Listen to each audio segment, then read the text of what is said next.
Hello and welcome to Rosie's Preserving School. And today we're cooking with bananas, which will be fun. We're making a banana relish, and it's really, really tasty.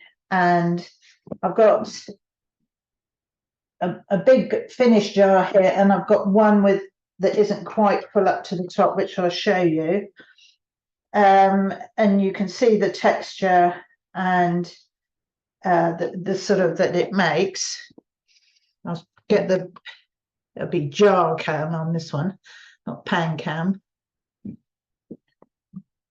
Okay, and you can see it's a very sort of pasty mix of deliciousness, and you can use it as a standard sort of chutney, and it'd be great in the sort of Boxing Day, picking over all the cold meats and cheese and so on. But I actually think it would be brilliant as well as a kind of it's not much thing you see much of these days, a gentleman's relish in a little white flat sort of not tin exactly, but container, which is just a sort of really, really piquant, tasty spread and designed to sort of get your taste buds going. And I think after all the richness of Christmas Day, if you just had some toast, like crumpets or toast, and then some slices of cheese, and just spread this on the toast. Don't try and make sandwiches or have it on the side of the plate with some ham or something. I think it was nice on its own. It's got such a lovely flavour. So that's what we're doing. I mean, you can use it however you want, whenever you want, but I'm just trying to give you ideas to fall back on during the festivities. It's not my recipe, it's Thane Prince's recipe, and it's in this book, Jams and Chutneys. I'm a bit cross actually, because I got this book and it was newly out, and I thought, oh, lovely. I haven't got any of her books. I knew I didn't have this one. And I got it and I went to put it away on the bookshelf. And there's another one by her called Jams and Chutneys, with exactly the same recipes, but a different cover. I bought the same book twice. But anyway, not to worry, I'll probably gift it to somebody along the way. But there's some beautiful recipes in here and things that are a little bit different. Some of them are, and some of them are standards. But this just sort of took my eye because of its unusualness, if you like. So we'll put her over there in the corner. So I've got my list here, and I've got some other bits and pieces.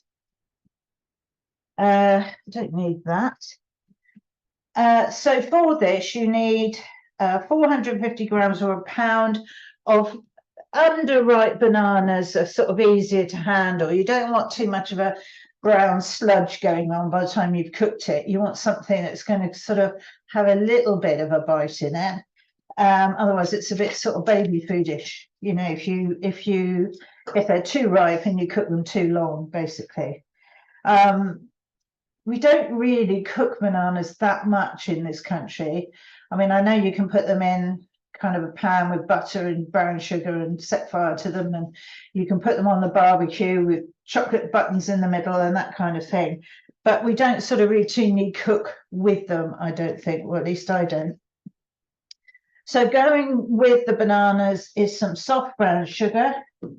Got the light one here. You want to keep it fairly light looking. You don't want that sort of darkness about it, so use a soft light brown sugar. That's a soft one, not the demerara. If you've only got demerara, then whiz it up in a food processor and it will make it into a soft brown sugar. Some white wine vinegar, a medium onion, some oil, a garlic clove, some fresh ginger. I'm not putting all that in, but that's my fresh ginger. Some cumin seeds, dried red chilies. Now, I haven't got any whole dried red chilies, but I've got some flakes, and that's what I put in. Some seedless raisins, and I've got nice golden ones here to go with the general lightness of the mix. An orange, and the desiccated coconut is optional. I have put it in my mix because I think it's unusual to use it in a preserve, and I think it just gives an extra bit of texture and stops the banana bit of it getting too sort of, as I say, baby foodish. But if you don't want to put it in, you don't need to, it's optional. And then some salt. So that's all our ingredients. They're all pretty kind of standard, ordinary ingredients, but they make into an absolutely fantastic mix. And above all, you get the fragrance and the flavor of the orange in it. Is quite extraordinary how much the zest of one orange can do that, how powerful it is. So the first thing we've got to do is to cut up our onion and our garlic. Let me find some room. I've got a medium onion here, so it's no sort of weight or anything, you just judge it.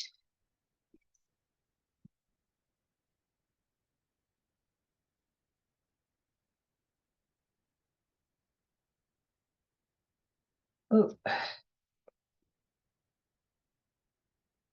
Get this peeled off. It's very, very papery. And I read the other day that the more papery the skin is, the better the summer was. Well, I don't actually think that's true, because this is one of my onions, and I don't think we had a particularly good summer. But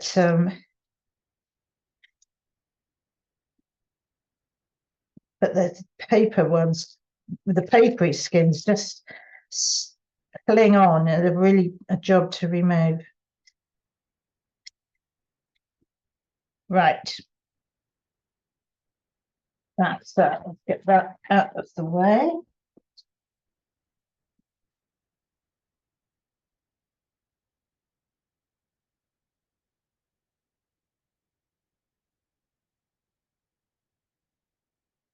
Bit more skin on there.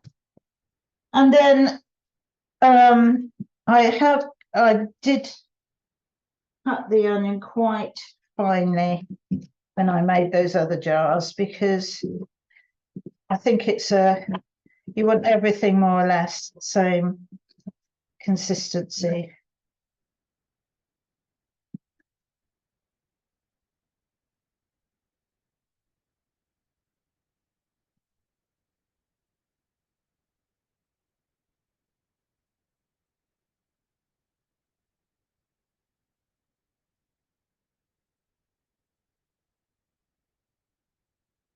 Want to use my bigger knife, really.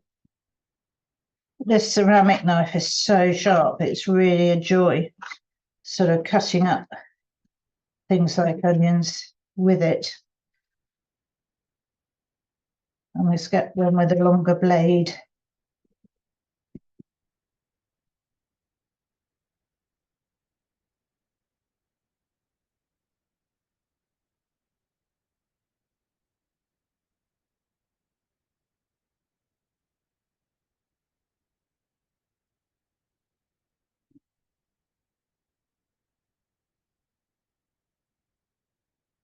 Do the garlic at the same time, then they can all go in together.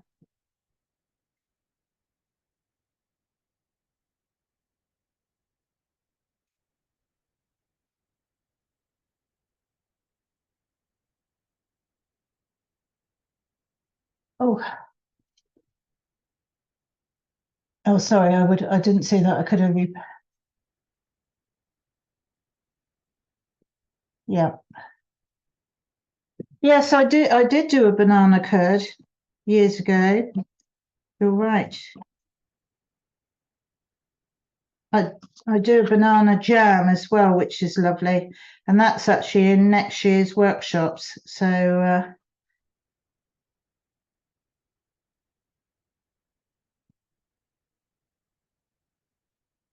it's not a sort of true jam, because you can't really get it to set.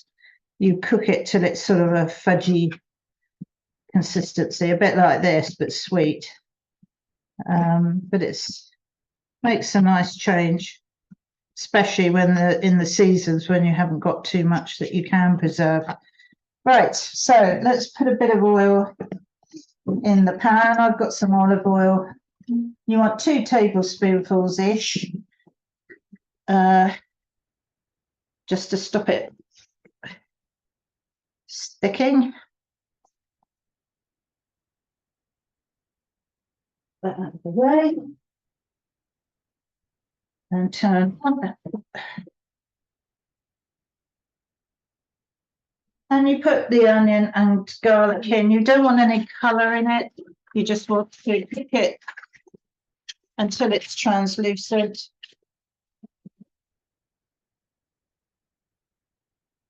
And sort of cooked. You don't have it too mad. Let's get the oil mixed over it so that it doesn't catch too much. Keep meaning to get into the habit of putting the garlic in later.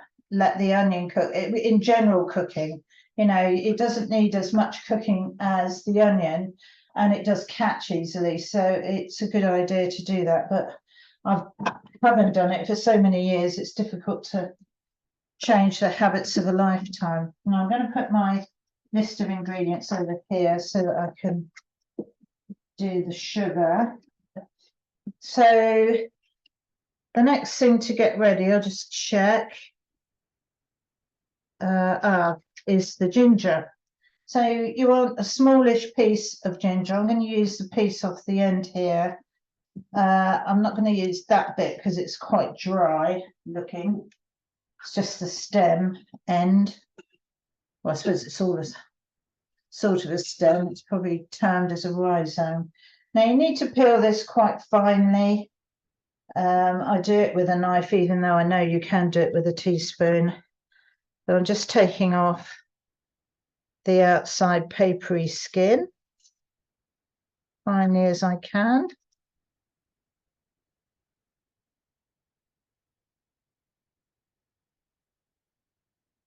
So you can already start to imagine what the overall flavour is going to be. Got onion, garlic, ginger.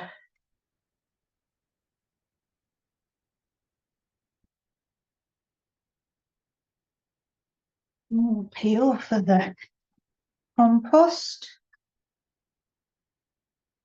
And then just finely slice and then chop so that it's not too big a chunk. You don't want to sort of spread it all and then find you've got a great big piece of garlic in your mouth. Not garlic, well, garlic as well, but ginger, I mean.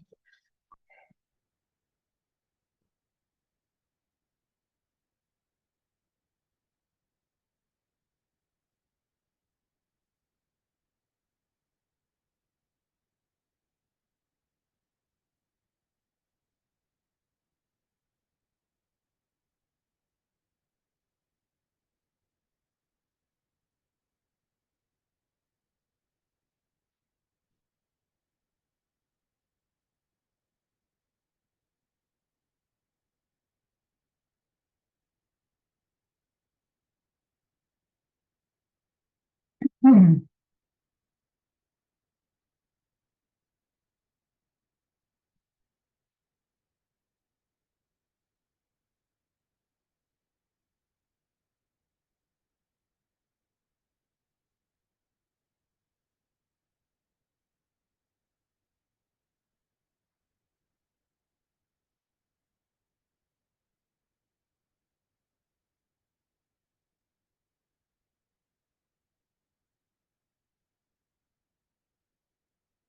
Right.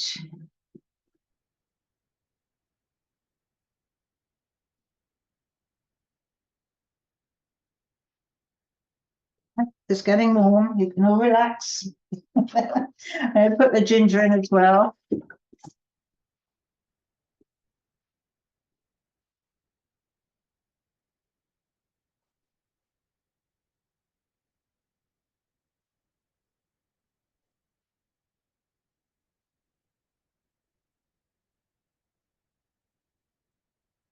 Right. Now we can get preparing the sugar. So after the ginger, we need the spices, but that needs to be warmer yet. So the sugar is 115 grams or 4 ounces of sugar.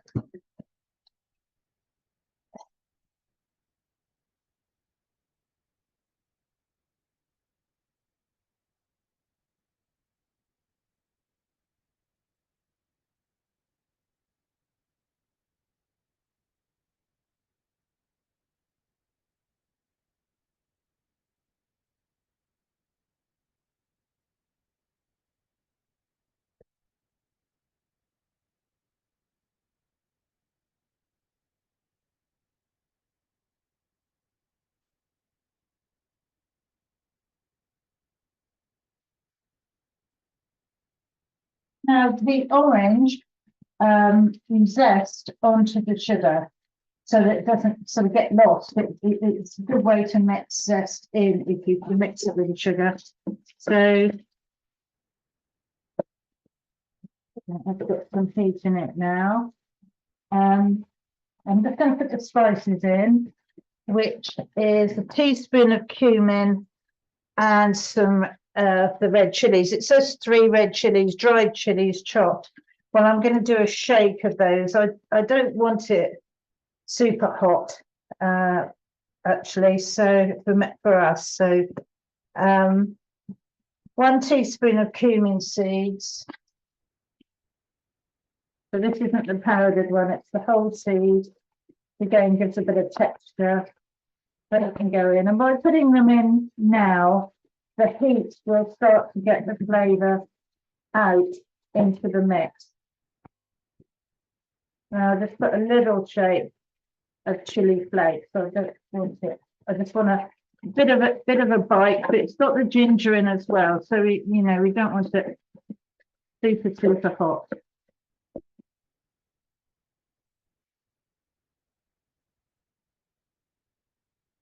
So I'm going to press the orange into the sugar.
That's that. I'm going to measure the vinegar, which is white wine vinegar, 120 ml. Chuck it here. Actually weigh that because the jug doesn't go down low enough.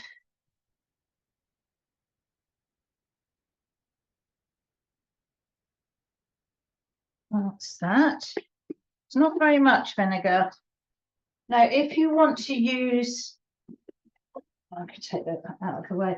If you want to use the coconut, I did find when I made it that the coconut immediately soaks up all of the vinegar and the mixture becomes quite dry. So you might need to add more vinegar.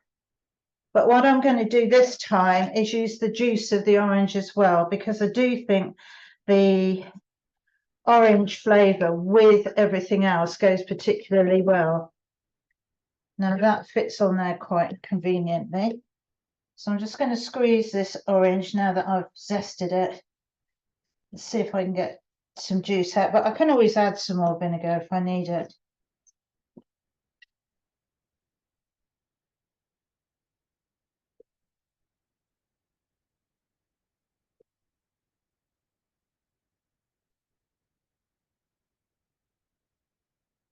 put the vinegar in to stop the onion and everything drying out too much.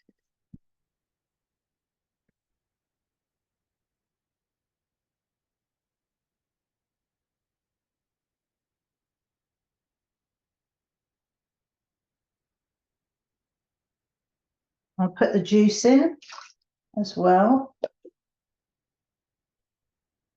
And then I need to add the raisins to the sugar. And the raisins are 60 grams or 2 ounces.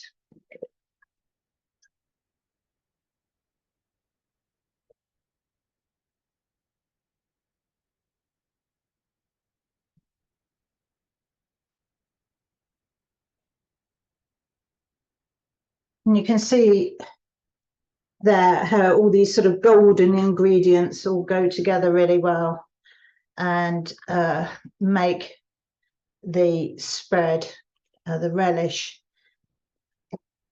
really a beautiful colour. So they're going in as well.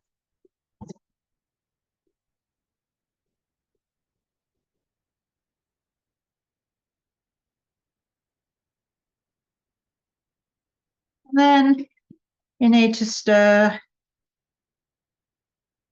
to dissolve the sugar. Quick glance at the list, and we've got everything in except the coconut and the bananas. I might still need a bit of extra vinegar, but we'll see how we go.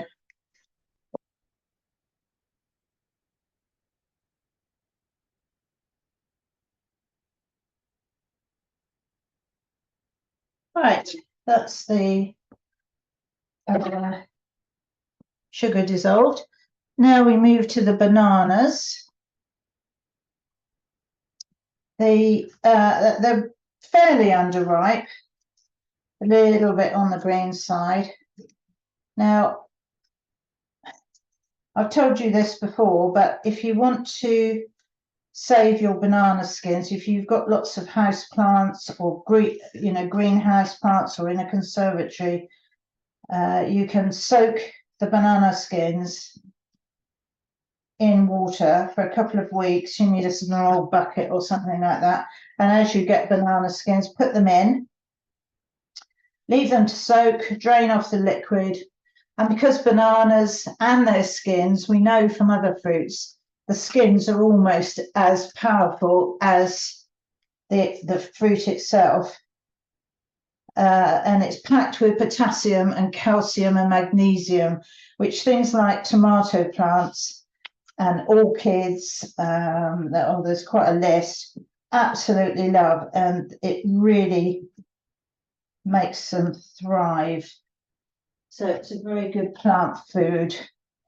I did read another tip that if you have very sort of dry skin with maybe wrinkles, I don't know myself, you can rub your face with the inside of a banana skin and leave it on overnight and wash it off in the morning. That's one tip I'm not going to be following, but I'll pass it on. You never know, it might be useful.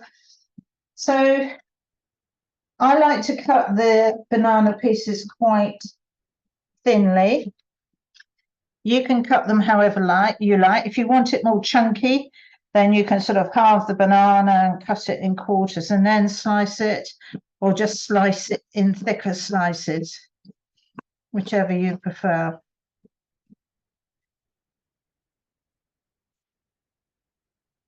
I quite like the sort of spreadability of it by having it cut finely and the banana actually kind of melting into the base relish mix.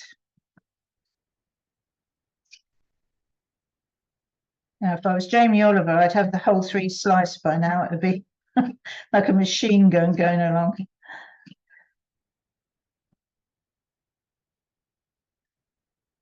What's happened?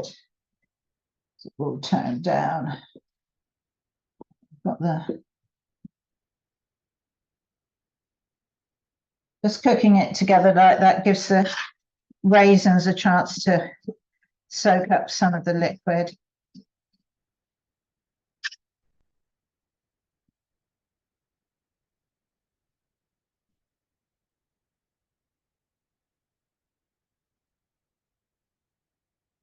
Oh.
Right, so sliced.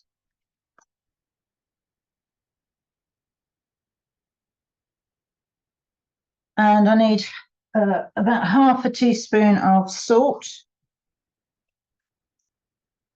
sea salt going in, and then the bananas.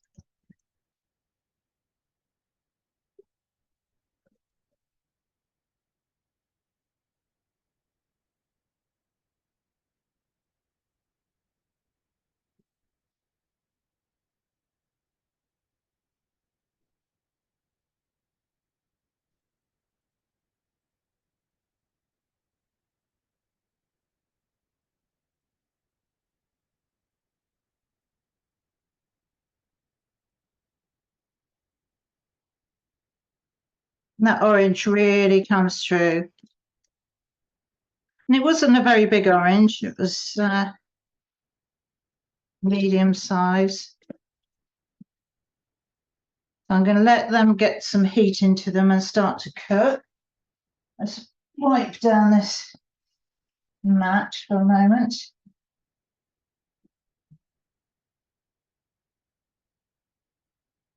There are the decks of it.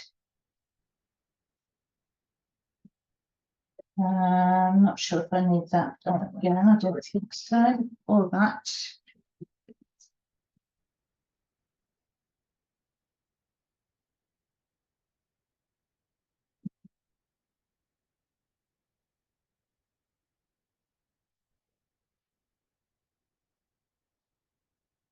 Now, this is the sort of mix you look at it and you think, oh goodness, it's just going to be a jar with a relish mix and some banana floating about in it. But it all of a sudden it kind of melds together and smooths out. So stick with it. I don't need, yes, I do need the salt. Now, if you were going to use desiccated coconut, you'll need to measure that out and you'll probably need to add some more vinegar. Now, I've got another. Oh my goodness, the organisation. So it's 60 grams of desiccated coconut and is entirely optional. If you don't like it, or you don't think you'll like it, or you think someone else won't like it in the family, then just leave it out. It doesn't matter at all. Thank you. My lovely assistant, my spoon. Right, 60 grams, which is 2 ounces.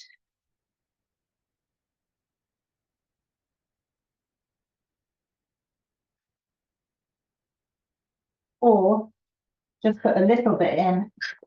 I mean, 60 grams of desiccated coconut is actually quite a lot because it's like weighing feathers, you know.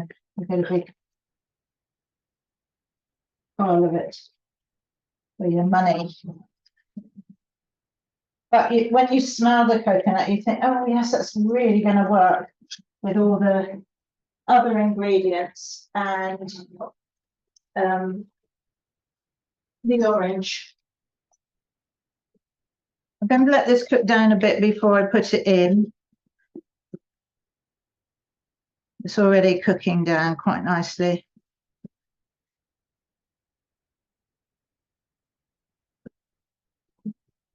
I know I'll need some more vinegar.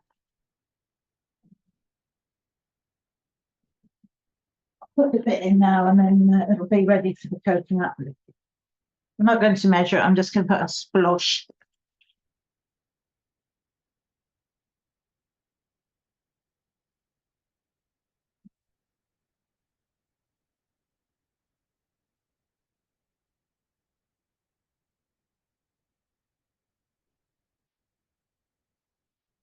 Okay, I've got some other facts and figures about bananas here, just to cover while we're waiting for that to cook. And then I've got another recipe I'm quickly going to go through after we've cooked this. So bananas, the benefits of, they stabilize blood sugar levels. They've got a lot of magnesium, and that helps to, you know, if you have blood sugar spikes and so on, if you have a banana, it's generally said, you know, not to have more than one a day, but it does sort of even things out because they keep you full for longer. So, and they're not kind of a high sugar spike. Obviously, they've got sugar in them, but it's more even than kind of, you know, reaching for the chocolate. And because of that, it improves gut, kidney, and heart health. And support, if you do exercise, it's great to have a banana afterwards, because again, that sort of even effect on the blood sugar, it helps you to recover quickly without going to the gym or the leisure centre cafe for, you know, a big bun and a sugary coffee. You know, it's just very much more even for your body to cope with. I think just about everybody knows they're rich in potassium, other minerals and vitamins, and potassium is especially good for your heart health. So, you know, that's a good thing to be eating. And they provide plenty of dietary fibre. Now, if you have problems like kidney problems and some other proprietary medicines, you know, for prescribed medicines and so on, then high potassium content may be something you need to guard against. But you'll probably know that if you've been given some treatment, they generally say, oh, you need to avoid this or that, you know, don't eat too many. It's a bit like statins, you know, you're not supposed to eat grapefruit with statins, I believe, although I don't take them myself. Right, so that's all breaking down nicely. Yeah, I've told you about the banana skins. Do you know Nadia, that I think she won Bake Off and then went on and she has her own shows and everything. She makes smoothies for the family, her children and everybody. And since she was little, they've always included the banana skin in the smoothie or whatever. It's not something I think that in the UK we kind of know of or do, but they've got as much goodness as the fruit part, and they do blend into obscurity. It's a bit like making smoothies out of kale and things like that. When you first put it in, you think, oh my goodness, but actually it just all sort of disappears into the general mix and gets blended. So it's they never throw the skins away. So the banana skin water is good for tomatoes, peppers, roses, orchids, air plants, and succulents. And with tomatoes, it particularly helps to prevent blossom end rot, or a kind of blight that tomatoes get. and it's been particularly bad the last couple of years. So it helps to prevent that. And if you can't face doing any of those things, just make sure if you've got a garden, you put them in the compost heap because they will break down and all of those minerals and so on will end up in the compost generally. So this is getting a bit thicker. I'm going to put the coconut in and I'm going to stand by to maybe add even more vinegar, but hopefully not. So that's gone in there. And give it a good stir.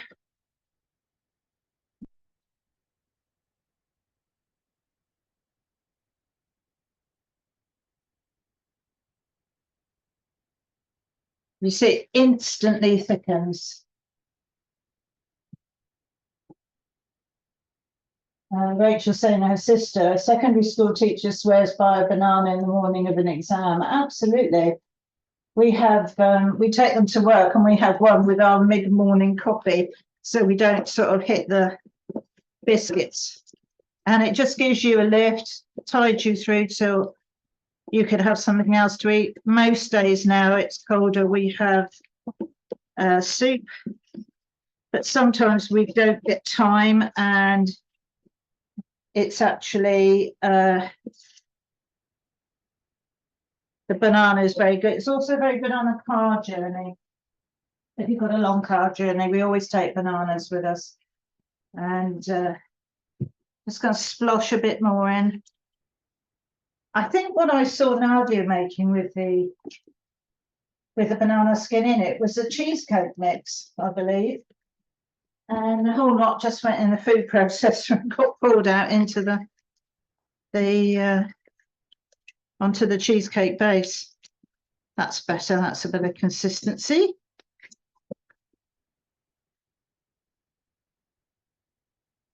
Another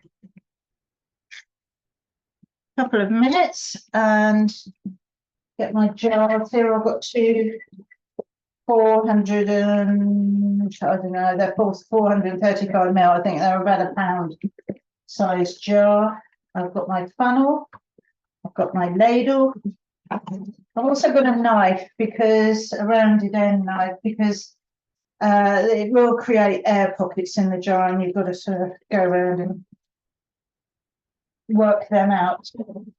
You don't want air pockets in it if you can avoid it.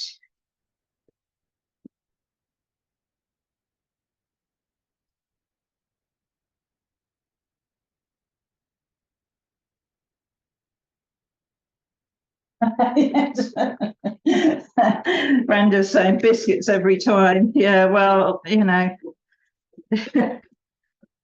I find it's very easy to forget you've already eaten some when the next coffee comes round. It's, oh, I think I'll have a biscuit. So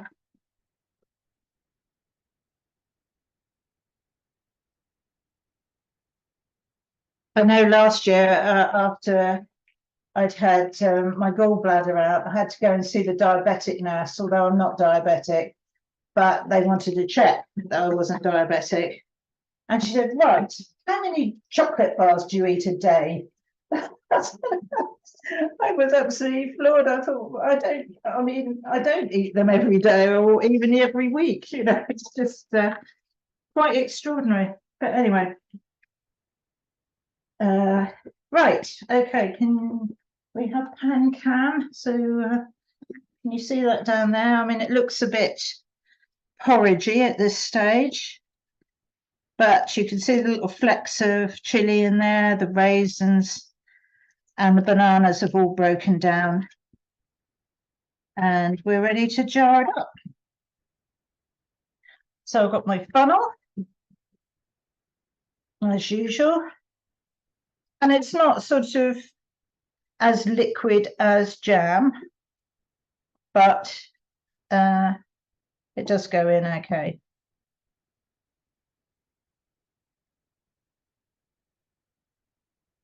Oops.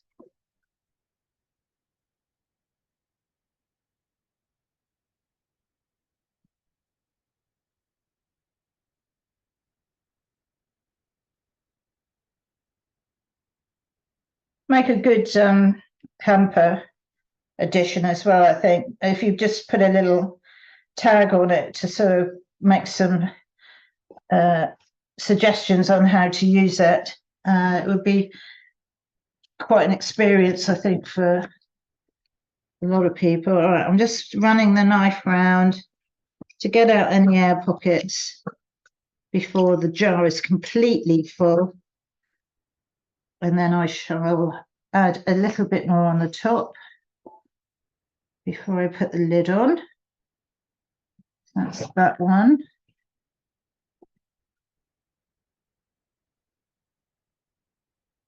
Do this one.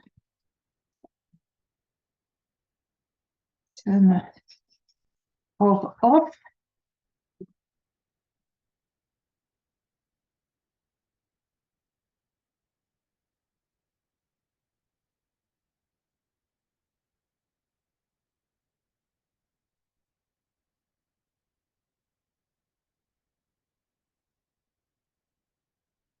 A little bit left in there, which I'll deal with in a bit.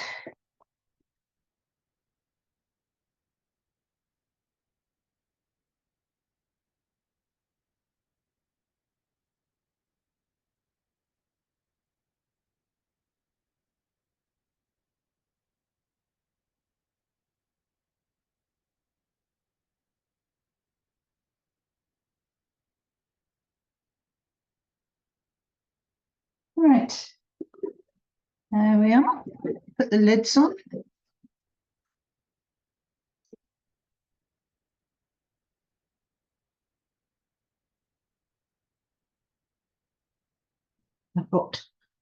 I'll just leave those together there. I'll put this out of the way. I'll put that little bit in the dish for later. In a sandwich or something. Okay, so that's our banana relish, which I hope you will make and enjoy. And what I'm going to do now, we covered this last year and I don't believe I made it. I think we ran out of time. So I thought just the last few minutes, I would make the Rachel Koo, she used to have the little French kitchen on the Food Channel in her Paris apartment, where she cooked everything in a space about that big, and she used to sort of have it like a little restaurant where couples could come and just have this delicious menu that she created in her sitting room. But she basically had a one-room flat with a little tiny kitchen, and she was sort of stood in a space smaller than the top of this table and this little tiny cooker, and she produced the most amazing food. But she's gone on, she's married now, she's got children and whatever. But this is one of my favorite recipes that she does, and I actually gave it to our photographer when she came to photograph the ginger beer workshop. She said, you haven't got a recipe for ice cream, have you? A simple ice cream. And this is the banana ice. Well, but it's not called banana ice cream, but it's based on bananas. So I thought we'd make it, and then when we finish, Trevor and I can go and eat it. So that would be a good idea.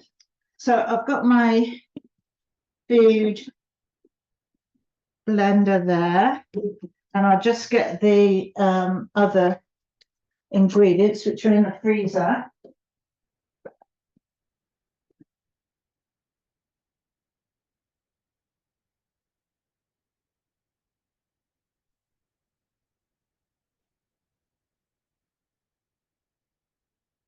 I'll give you the ingredients.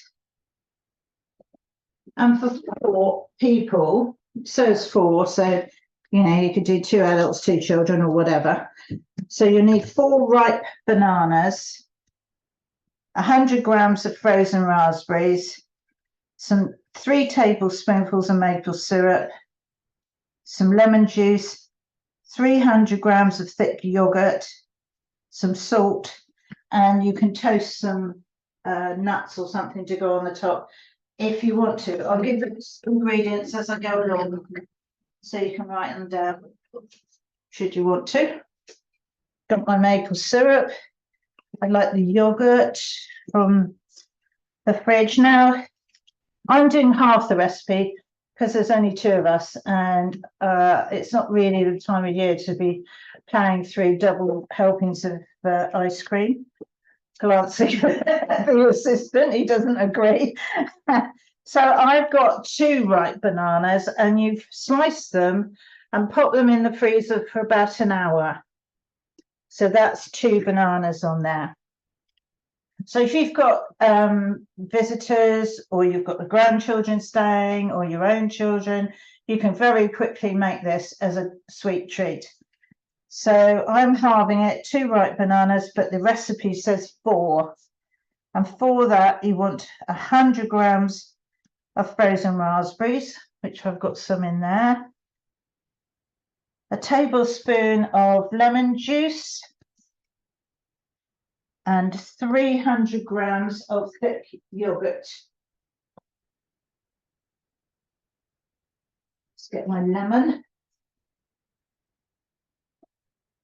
Okay. So you need to put the bananas, so they're really, really cold, but they're not frozen solid.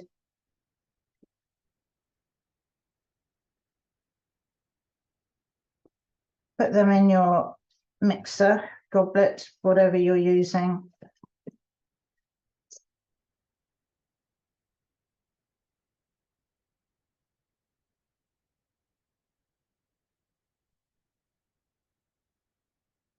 If I can pick them up, it'll be easier. There you go. I just froze them on some paper, some, like baking parchment. Otherwise, you find it just sticks to everything. You can't get them off. So, that's that. I'll rinse.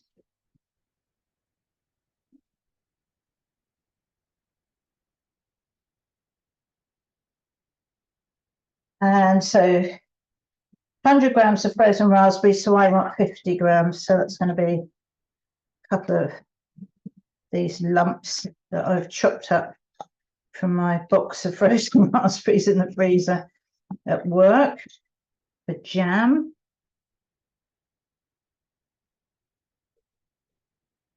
Like that. I'll put the lemon juice in a moment. 300 grams of thick yogurt, Greek yogurt, or a nice thick one.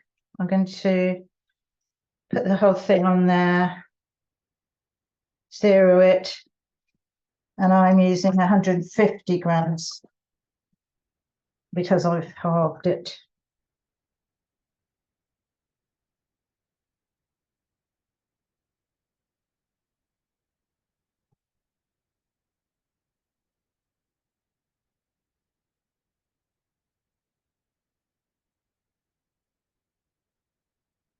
I haven't done it in this mixer, so I don't know if it's going to cope. But now's the time to find out, hey? Live on camera. Okay, so that's that. We want 3 tablespoonfuls of maple syrup for the recipe. I'll put in 1.5. Oop. That's about 1.5, I'd say. A bit more.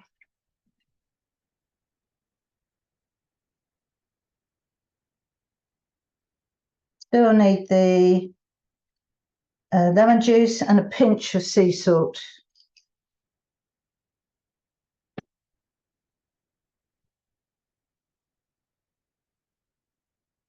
Lemon juice. With my knife.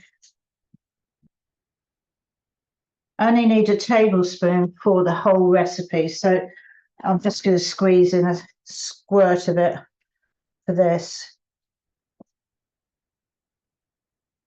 Oops, that's going to get all the pips.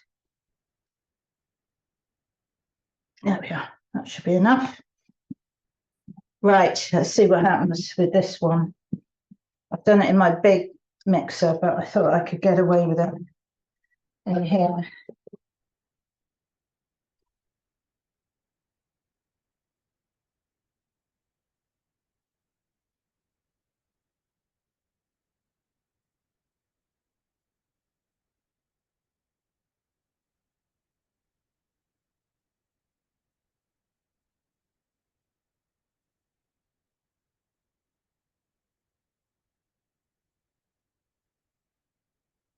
Just gonna give it a bit of a stir.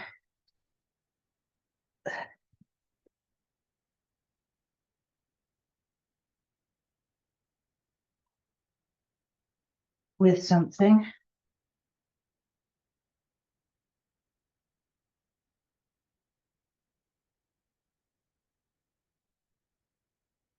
It's actually quite runny.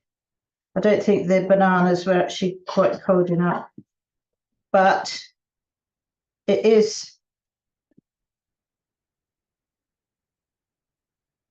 very well blended. And you could either pop it in a bowl in the freezer or just leave the bananas a bit longer. It should just blend to like the thick yogurt, really. But for whatever reason, you can see the consistency and the color and the taste. And then if you were to just put it back in the freezer, it would firm up. But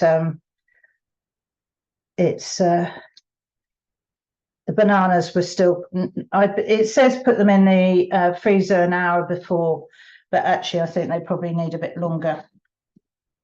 But the flavor is great. I'm just going to try it. It's actually lovely and quite a lot thicker in your mouth than it looked in that dish. So what I'm going to do is put that whole lot in there, pop it back in the freezer, and by the time we can eat it in about half an hour, it will have firmed up. So that's the sort of quick one you can make, which is really quite healthy after all the other Christmas food. With yogurt, there's no eggs, no cream, no sugar, well, a bit of maple syrup, just fruit and yogurt, basically. And